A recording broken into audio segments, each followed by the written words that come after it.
Today we're diving into a really powerful idea. What if the whole search for our purpose isn't about looking inside ourselves? What if the real answer is hiding somewhere we almost never think to look? Let's get right into it. Man, this question, it really hits home for so many of us, right? We're all trying to find that thing, that sense of meaning that makes us feel like our lives really count for something. It's a journey we're pretty much all on together. And the usual advice we get always seems to point in the same direction, doesn't it?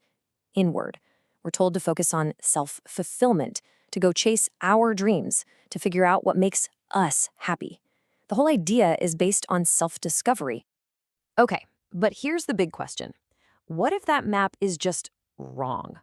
What if our internal compass, the one that tells us to focus on ourselves, is actually leading us in completely the wrong direction? What if the real path to purpose is somewhere else entirely? And this is where we get to the heart of it all. The source we're looking at proposes something that's, well, pretty counterintuitive. It's an approach that basically flips all that conventional wisdom right on its head. So think about it like this. There are two basic mindsets. On one hand, you've got the self-focus path. That's all about personal fulfillment, realizing my dreams. But then there's this totally different approach, a service focus. And that one, it's all about shifting your gaze outward, It's about meeting the needs of others through simple acts of love. It is a massive fundamental shift in perspective. And boom, there it is. The big takeaway from the source is that real, lasting purpose, it's not actually found in personal achievement. It's found in serving other people. It's less about finding yourself and more about giving yourself. Now, this idea of greatness through service, it's not some new self-help trend, not at all. It actually has this incredibly deep foundation. The source points us straight to the ultimate example, Jesus Christ, whose life was the very definition of service. And this just completely redefines what greatness even means, doesn't it? In God's kingdom, it's not about power or status or how many people are waiting on you. Nope, it's the total opposite. It's all about humble service to others. It flips the whole idea of success right on its head. I mean, listen to this quote from Matthew. It just nails the point perfectly. The Son of Man did not come to be served, but to serve and to give his life as a ransom for many. Wow, that's the cornerstone of this whole idea right there. His mission wasn't about getting glory, it was about giving everything. Okay, so what does this mean for you and me right now?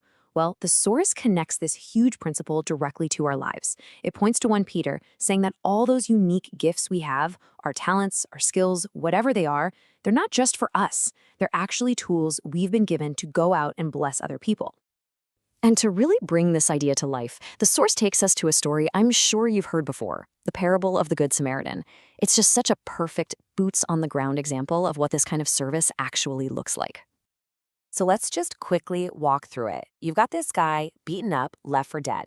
Two respected leaders, people you'd expect to help, see him and do nothing. They just walk right past. But then comes a Samaritan. Now you gotta understand, these guys were seen as outcasts, even enemies.